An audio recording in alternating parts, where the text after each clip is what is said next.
Boa noite, gente boa. No domingo, nós falamos numa perspectiva mais devocional e hoje a gente pretende. Acho que eu estou apertando. Isso. Hoje a gente pretende falar num aspecto mais denominacional, porque não tem como a gente fugir de alguns assuntos. Estamos às vésperas da escolha do líder da nossa nação, estamos às vésperas da escolha do nosso futuro governador do estado do Rio de Janeiro e não há para onde correr, né? Eu pelo menos entendo que seria muito simples se nós nos omitíssemos, né, e fizéssemos como alguns. Eu vou votar em branco, eu vou votar nulo. Entretanto, eu acredito que o cristão não deve se omitir. Não é? Tudo bem que de repente não é o candidato que você gostaria que estivesse lá, não é nenhum dos dois seria o presidente dos seus sonhos, nenhum dos dois seria o governador dos seus sonhos, mas é o que a gente tem. E eu entendo que é muito cômodo a gente chegar e falar assim: isso está acontecendo, mas eu não votei. Às vezes a gente faz isso até na igreja mesmo, né? Não, mas eu não tenho nada a ver com isso porque eu não votei. Só que não decidir também é decisão.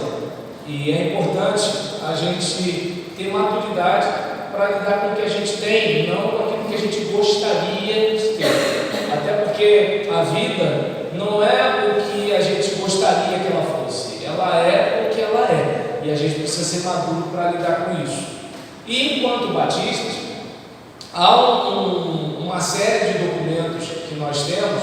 Um deles é o documento denominado Princípios Batistas, o outro é a Declaração Doutrinária da Convenção Batista Brasileira. E esses documentos, eles, pelo menos no meu caso, eles são visitados com uma certa frequência para ter mais ou menos uma ideia de como nós, enquanto batistas, nos posicionamos frente a algumas situações. Claro que a gente vive um tempo complicado hoje, porque parece até que estamos na época de Pilatos, quando ele fala, o que é a verdade. E, de acordo com o filósofo Nietzsche, se não me engano, ele diz que não existe verdade, só existem interpretações. Entretanto, para nós que somos cristãos, existe verdade sim, e a nossa verdade é uma pessoa. E o que é a verdade, se não as coisas consistirem naquilo que elas realmente são, e não apenas naquilo que nós queiramos que elas sejam. E talvez a ideia de falar de princípio batista, de doutrina batista, hoje não tenha muita graça, né? Porque quando eu converso com algumas pessoas que são batistas ou baptistas, né? Porque tem o batista e tem o baptista. E aí o que acontece? Às vezes você está conversando com a pessoa e ela entende que ser batista é mulher não vir para a igreja de calça jeans, não falar aleluia, né, não falar glória a Deus, não crer nos dons e assim, sobre a declaração doutrinária mesmo, essas pessoas não sabem.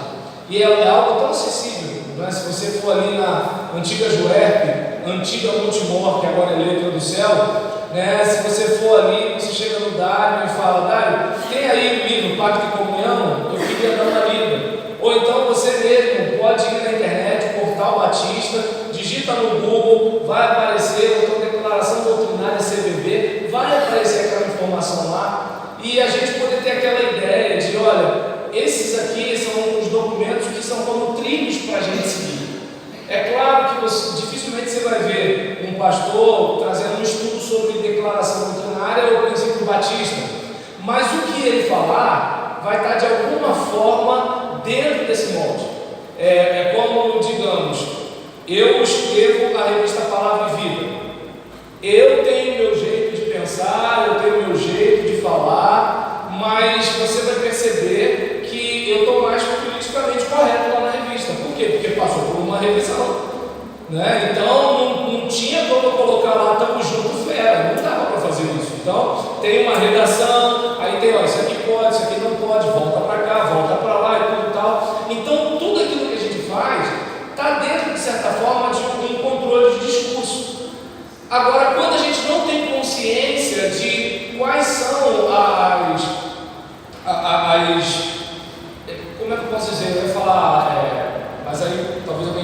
autoescola, mas quando a gente pensa naquilo que está de certa forma norteando, colocando um certo tipo de limite, de orientação, a gente pelo menos sabe quem a gente é. É que nem o pessoal quando fala de esquerda, direita, e assim, não sabe do que está falando, né? Ou quando alguém quer xingar o outro, né? Então, por exemplo, agora quando eu fico chateado com a Gisele, eu falo, sou fascista, né? E assim, ninguém sabe o que é fascista, entende? E as pessoas vão falando. Aí eu pergunto, o que é ser batista? E aí eu vejo tanta gente às vezes brigando, gente saindo da igreja, gente dizendo um monte de coisa, quando seria importante ler o que a nossa denominação construiu ao longo dos anos. Qual é a história dos batistas? Quais são os princípios que foram defendidos ao longo dos séculos? Qual é a declaração doutrinária? Não necessariamente doutrina batista, porque a nossa doutrina tem que vir da Bíblia, né? O viés é batista, a perspectiva é batista, mas a doutrina é da Bíblia. E aí, o que acontece? Qual é a nossa leitura? Porque, não sei se você percebeu, às vezes tem gente que sai da igreja batista porque a igreja começou a bater palma, e ele vai para uma igreja que tem o Taramanaia. Aí ele fala assim, eu não entendi, ele saiu daqui por causa, né, do clep e foi para lá por causa do Taramanaia, eu não estou entendendo. Mas porque ele não tinha uma noção direito do que é o quê. E aí agora, né, para a gente entrar logo no assunto, né, eu gostaria que você pudesse pensar num documento, no documento chamado Princípios Batistas.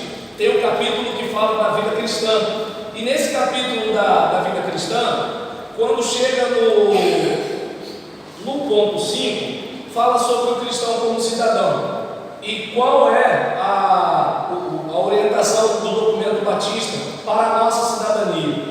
O cristão é cidadão de dois mundos, o reino de Deus e o estado político, e deve obedecer à lei de sua pátria terrena, tanto quanto à lei suprema. No caso de ser necessária uma escolha, o cristão deve obedecer a Deus antes que ao homem.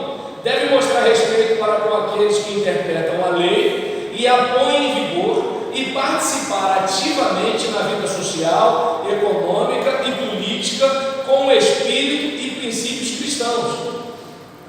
Existe um grupo religioso que entende que quem está na política no Brasil é Satanás ou o diabo. E pelo fato de Satanás e o diabo ser quem tem o governo no mundo, eles não participam de política. Entretanto, na da aposentadoria, essa pessoa, mesmo sendo contra, ela desfruta de um direito oriundo de discussões políticas. Quando chega na hora de gratuidade, na hora de pegar o ônibus, ela tira proveito disso. Ou seja, se eu sou radicalmente contra a política, por que eu tiro proveitos e benefícios, né, daquilo que a política me confere? Nós, por exemplo, enquanto templo religioso, e esse grupo religioso também, nós temos imunidade e isenção de impostos. Então, o que acontece? O indivíduo, ele, enquanto religioso, ele paga os seus impostos, mas a instituição a qual ele pertence, considerada dentro de qualquer culto, ela está livre de pagar impostos. E o que acontece? Por que esse grupo não fala assim, não, a gente quer pagar porque a gente não tem nada a ver com política? Então a gente percebe que existem aqueles que são extremistas, né? Como a questão do avestruz. Eu enfio a cabeça dentro de um buraco porque assim os meus problemas acabam. Hoje já viu, por exemplo, hoje eu acho que não tem mais muito disso não, mas há alguns anos atrás era comum que o batista evitasse falar a palavra diabo. Não sei se você lembra disso. Inimigo,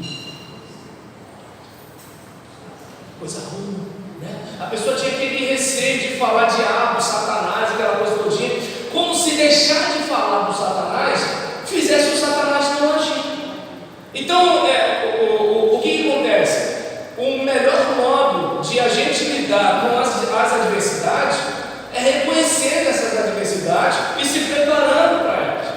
E então, o que nós observamos aqui, principalmente nesse contexto político? Qual é a minha... Eu já falei no domingo passado, mas eu gostaria de brasileiro é que não estão conseguindo mostrar a fé cristã nesse ambiente político. Sejam os candidatos políticos, sejam os eleitores, seja qualquer um, seja no ambiente eclesiástico, no ambiente virtual, no ambiente familiar, não estão sabendo se comportar como cristãos, não estão. E aí é estranho, por quê? Porque precisaríamos, como cristãos, pelo menos lembrar o seguinte: olha, você escolheu um lado, eu escolhi o outro, mas eu entendo que você está escolhendo como quem está escolhendo o melhor, e eu estou tentando escolher também, entendendo que estou escolhendo o melhor, até porque somos irmãos em Cristo, somos filhos de Deus, queremos o melhor para o nosso país, mas entendemos que nós, quando tudo isso acabar, nossa comunhão vai permanecer. E como é que vai ser céu se eu vou para o mesmo lugar que você não gosta de mim, eu não gosto de você? Pensa na cena. Imagina, eu não suporto Eliane não me suporta, mas a gente vai para o mesmo lugar da eternidade. Que céu vai ser esse? Está dando para entender? Então, dá até vontade de perguntar: está indo para o céu mesmo, pastor?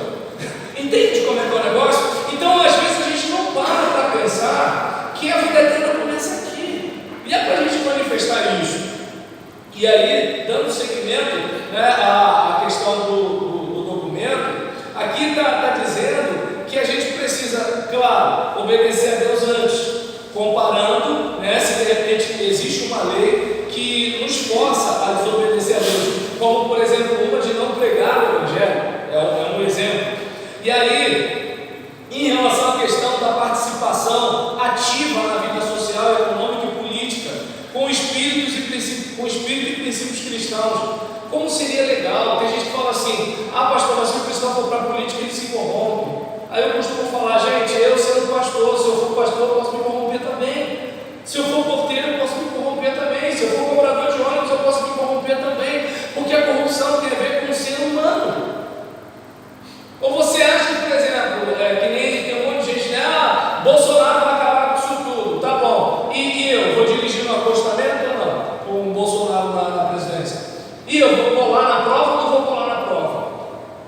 Está dando para entender? Assim, a gente tem aquela ideia de que, se o Eduardo Paes ganhar no governo, ou se o Wilson Witzel ganhar, vai acontecer isso, vai acontecer aquilo e tal. Gente, eu não sei se dá para perceber. Essas pessoas não vão fazer mágicas nas nossas vidas. Nós precisamos viver com princípios cristãos em qualquer área. Eu costumo entender que a vida é como uma pia cheia de louça. Vocês, detalhe, essa frase não é minha, mas eu gostaria muito que fosse: a louça não se lava sozinha. Eu queria muito ser autor dessa frase, mas não é minha. E aí, por que a louça não se lava sozinha? Tem gente que espera uma mágica.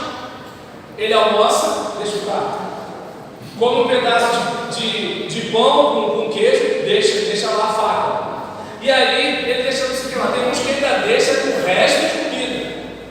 E aí de noite a pia está lá. Aí ele faz o quê? Vai no armário pegar o que já não está no escorredor. E vai. Aí daqui a pouco já tem barulho de mosca. Aí daqui a pouco já tem um inseto passando ali. Aí depois tem a dona baratinha, E aí o que acontece? A pessoa não consegue perceber que ela contribuiu para que a coisa ficasse daquele jeito. E é importante a gente ter a ideia de que nós podemos fazer da nossa casa, da nossa cidade, da nossa igreja, da nossa rua, um lugar melhor, embora também possamos fazer o pior. Então a importância dos princípios cristãos é aquele caso: eu quero ser eleito, mas tem isso aqui. Então eu não vou ser eleito, porque eu vou pegar esse caminho aqui. Mas não é popular, o que eu posso fazer? Então eu não entro. Glória a Deus, é um sinal de Deus que é para eu não entrar ali. É importante ter isso. Agora, a gente não pode esquecer que o Carlos Henrique, membro de nossa igreja, ele um dia falou, numa conversa que a gente estava tendo, ele falou assim: pastor, todo lugar tem máfia, tudo tem máfia. Aí eu ri, mas depois eu fiquei sério. Porque quando ele falou tudo tem máfia, eu, como pastor, entendi o que ele disse. Porque onde há o ser humano, há a possibilidade da corrupção.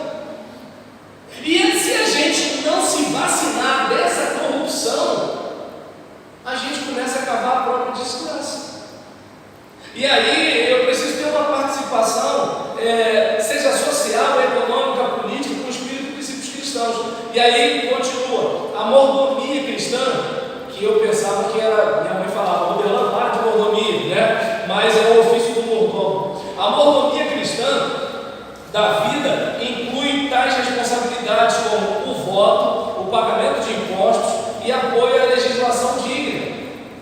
Então é o seguinte, se essa lei não ofende, se essa lei não prejudica, se essa lei não faz isso, não faz aquilo contra o próximo, por que eu vou desrespeitar essa lei? E aí vamos pensar, se a gente vive num regime em que a gente pode escolher os representantes, eu não acredito não, porque isso daí, os Illuminati, né, estão aí, segundo o nosso pensador, Cabo da Senhor, né, nós temos aí toda uma estrutura, né, da nova ordem mundial, não sei o que lá. Eu não sei o que está acontecendo do outro lado, eu vou fazer a minha parte. Vou fazer a minha parte. E a minha parte é votar. Na época de Paulo, os cristãos não podiam votar, mas faziam uma parte deles. E eu entendo que eu, além de orar, além de respeitar as normas, além de incentivar a minha família a respeitar as autoridades, coisa que, se você reparar bem, já viu como é que os cristãos não estão respeitando a autoridade? É incrível isso. Tudo bem que eu posso não gostar do que o presidente Michel Temer fez com a presidente Dilma. Por favor, não me forcem a falar presidenta, porque eu teria que chamar o estudante de estudanta também, né? E aí, nesse caso, diante dessa situação, eu discordo do que ele fez, mas ele é uma autoridade constituída, e eu preciso respeitar, porque Jesus respeitou a autoridade. Quando Pilatos chega e fala, você não sabe que eu posso resolver a sua situação? Jesus fala para ele, você não teria autoridade nem que você não tivesse vindo do alto. Quando os seus pais dão uma chamada nele, porque ele está fora do templo, ele fala assim, mas vocês não sabiam que eu tenho que resolver isso aqui? Mas o que ele fez? Voltou, atendeu, e o texto diz que ele lhes era obediente em tudo. E aí, né, tem uma rapaziada aí, né, uma nova geração de adoradores que diz que Jesus está em primeiro lugar, mas não respeita a autoridade. Eu obedeço a Deus, quem obedece a Deus obedece a quem Deus mandou obedecer. Então, existem pessoas que são bastante incoerentes. E aí a gente olha para cá e verifica que a gente tem a nossa participação, seja o voto, o pagamento de imposto, apoiando a legislação digna. O cristão deve orar pelas autoridades e incentivar outros cristãos a aceitarem a responsabilidade cívica como um serviço a Deus e à humanidade. Então eu preciso, além de respeitar as autoridades constituídas, orar por elas. E eu não sei se você lembra daquele período pré-impeachment, né, em que tinha gente colocando algumas fotos da Dilma que eu me perguntava, eu duvido que essa pessoa acharia engraçado se você fosse da mãe dela, porque a Dilma é mãe de alguém. Então é importante a gente ter essa ideia, porque é uma coisa interessante, você pode até ficar chateado com isso que eu vou dizer aqui, mas graças a Deus, quando eu só volto em novembro, a raiva vai passar. Aí, observa bem, até o caso do presidente Lula, eu entendo que um cristão não vai tripudiar o outro, da outra pessoa. É aquele caso, tudo bem, que é o seguinte, ele pode ter feito qualquer coisa, mas somos cristãos, a gente não tripudia de quem quebra a cara, a gente não tripudia de quem se machuca, a gente não deve caçoar de quem se deu mal. Eu lembro de uma vez quando uma pessoa falou que o filho de um pastor amigo meu, ele era um criminoso condenado que estava preso, e esse pastor chorando falou assim, olha gente, nenhuma família é um projeto acabado. As pessoas estão falando da minha família, mas a família de ninguém aqui é um projeto acabado. Qualquer coisa pode acontecer a qualquer momento.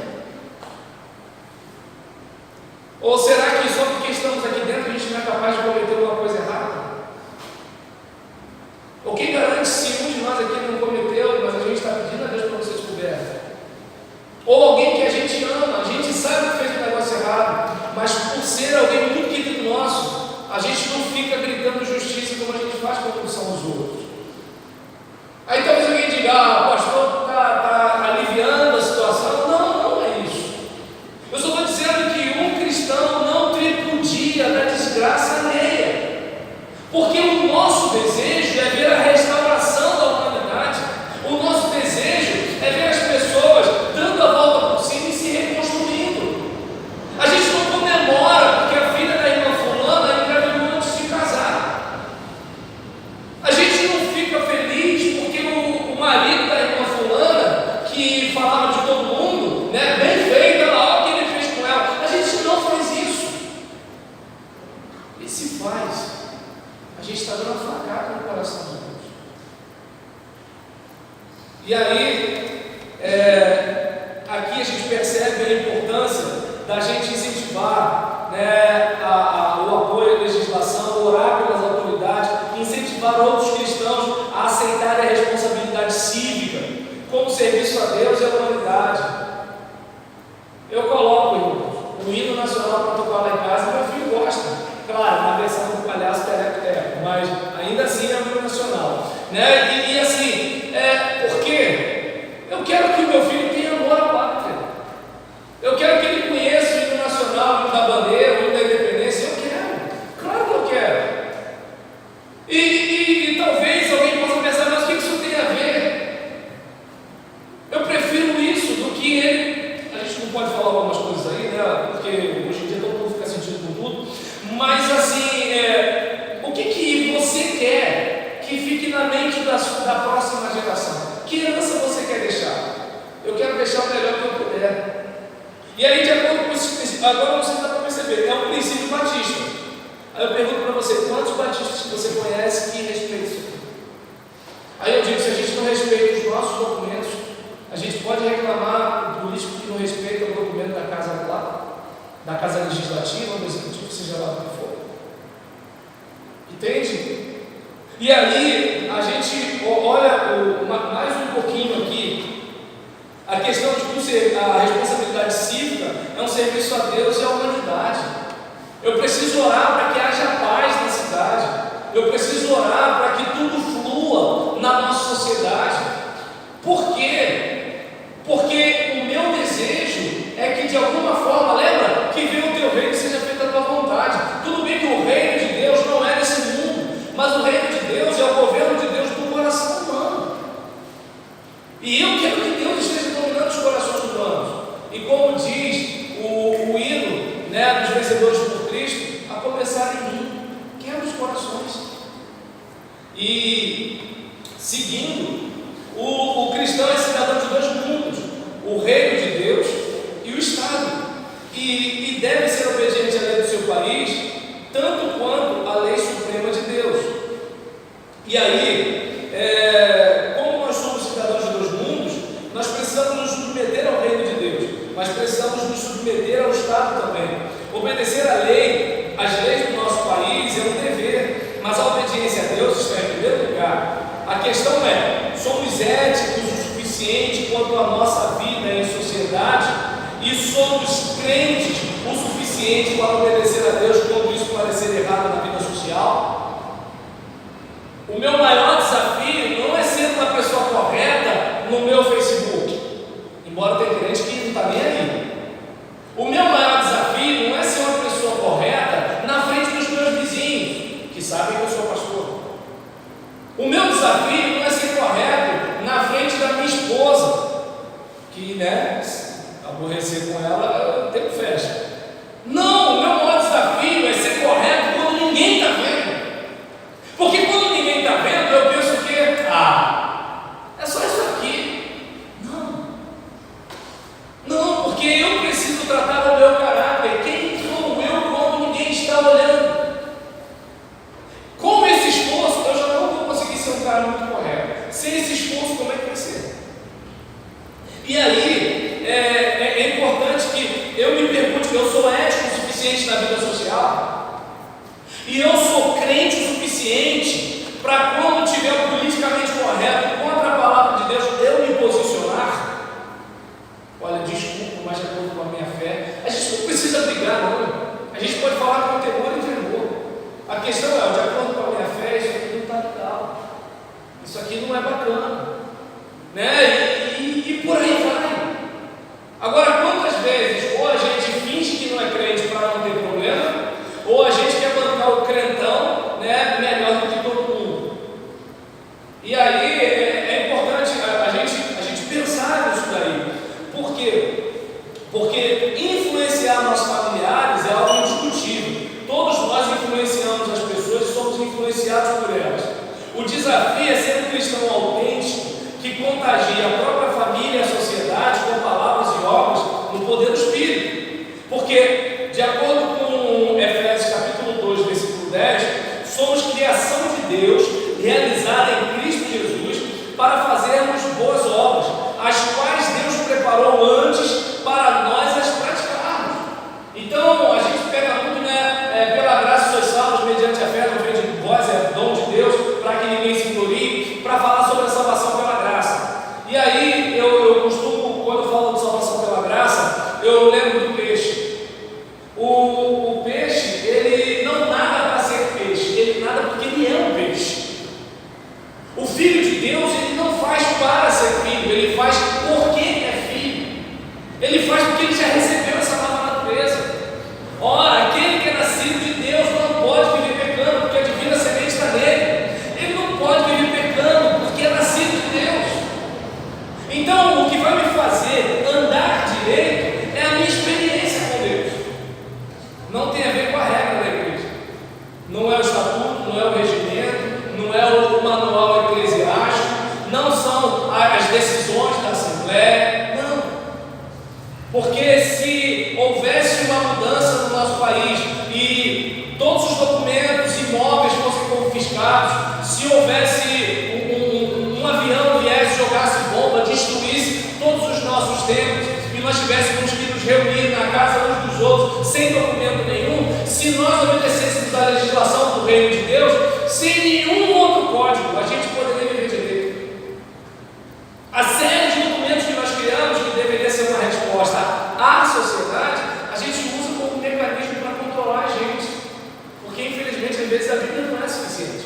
E a gente precisa parar para pensar, né, sobre esse desafio de contagiar a nossa geração com palavras e obras do poder do Espírito. Não é o deputado evangélico que vai proteger a igreja, é Deus que protege a igreja. E eu e você somos o quê? Povo de Deus, para mostrar com a nossa vida transformada que o evangelho é eficaz. É isso que é importante. Eu estou lembrando aqui de uma situação lá na academia onde eu malho. Todo dia, geralmente é de 10h30 às 11 da noite. E aí, né, quando eu não vou, a gente tem que lembrar até aquele cara que só vem 10h30. E aí, deixa eu estar conversando com um rapaz, o William, já afastado de igreja evangélica e tudo e tal, até que chegou uma hora, né, que a gente entrou no assunto de aborto e pena de morte. Aí o meu treinador falou para ele, não, porque o Robert lá é cristão e tal, não sei o que lá, e ele é pastor. E o cara olhou para mim, você é pastor? Eu falei, sou. Eu me senti um extraterrestre, né? Ele, parece não. Aí eu falei, eu não sei se eu fico feliz ou fico triste. Feliz pelo fato de ele perceber em mim uma abertura. Triste pelo fato de, na cabeça das pessoas, o pastor ser aquele cara distante que vem de Marte. Está entendendo? Que quando está em casa com a esposa, vai apagar das luzes e chama a esposa de irmã. Então eu não sei se dá para perceber que na cabeça das pessoas, né, você é aquele camarada extremamente distante. E aí, quando chegou uma hora que a gente estava conversando, né, sobre algumas situações, os planos de governo dos candidatos e tudo tal, porque ele é esquerda e eu não sei quem eu sou, né, eu estou aí estudando tudo. E aí